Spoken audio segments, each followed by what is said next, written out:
Hello les dandys, aujourd'hui une petite histoire unisexe. Du coup que vous soyez un homme ou une femme, voilà, j'ai mis dandy mais c'est aussi pour les ladies. Il s'agit là d'une marque de chaussures pour les hommes et pour les femmes, du coup pas de jaloux, je vous parle des Doc Martens. Pour ceux qui me connaissent, c'est les chaussures dont je ne me sépare jamais.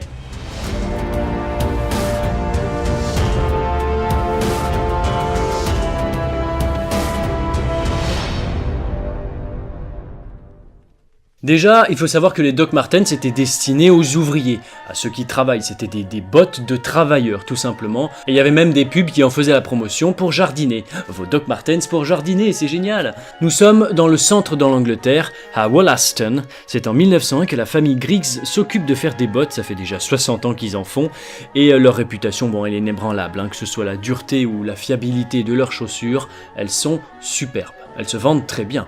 Et à la fin de la Seconde Guerre, en 1945, un soldat de 25 ans se casse le pied. Pour l'aider à marcher, et parce qu'il est docteur, il sait comment s'y prendre, il décide de mettre un petit coussin d'air sous ses chaussures. Le nom de ce docteur, c'est Klaus Martens, et ce prototype de chaussures va longtemps faire parler de lui.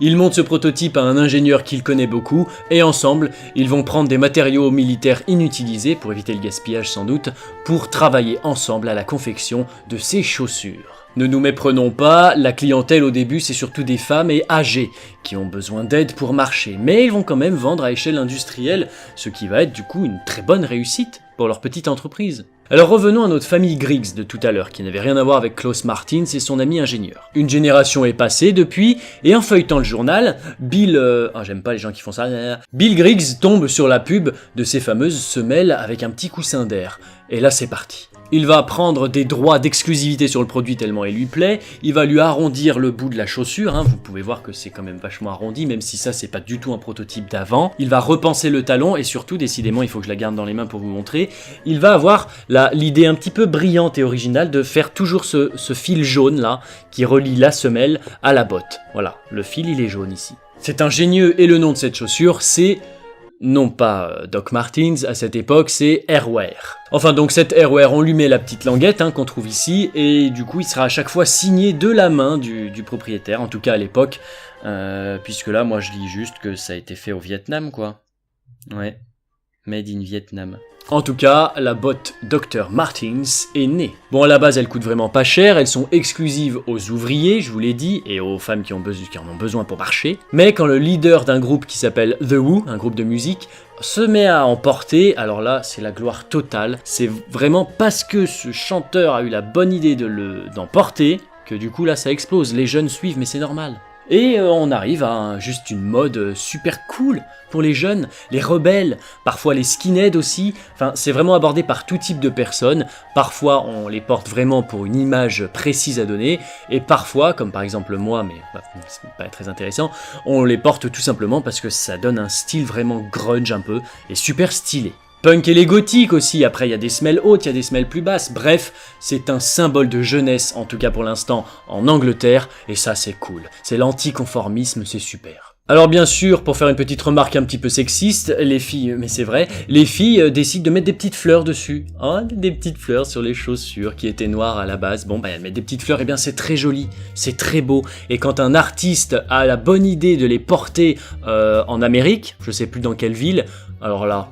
bah l'Amérique pareil, ces chaussures sont merveilleuses en Angleterre et en Amérique. L'entrée du 21e siècle marque les 40 ans de la marque, marque et marque, oui c'est drôle je sais, mais bon les ventes c'est un peu moins drôle du coup, c'est pas que ça dégringole mais c'est que ils en produisent que 1000 par semaine, ce qui n'est vraiment pas énorme.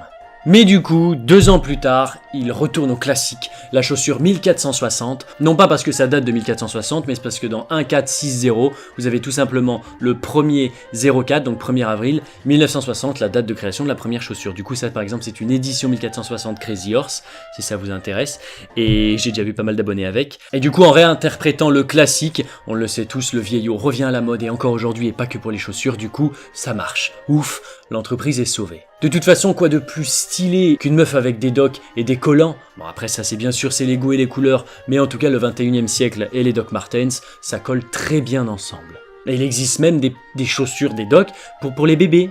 Voyez? Oh, ils sont tout petits, tout petits pieds, mais ça marche. Je vous signale avant de vous laisser, et c'est pas du tout un placement de produit mais c'est rigolo à dire, cette semelle résiste à toutes les matières dégueulasses, que ce soit l'huile, que ce soit tout ce qui est gras, de toute façon, le pétrole, la graisse, enfin, je parle pas du pays. Si tu veux c'était drôle ça, si tu veux te trimballer dans des petites randonnées là, aller marcher avec tes potes sur les montagnes de Grenoble, eh bien ça mon gars, c'est très cher, mais c'est très bon. Je pense que si tu les portes tous les jours, t'en as facilement pour 5 ans.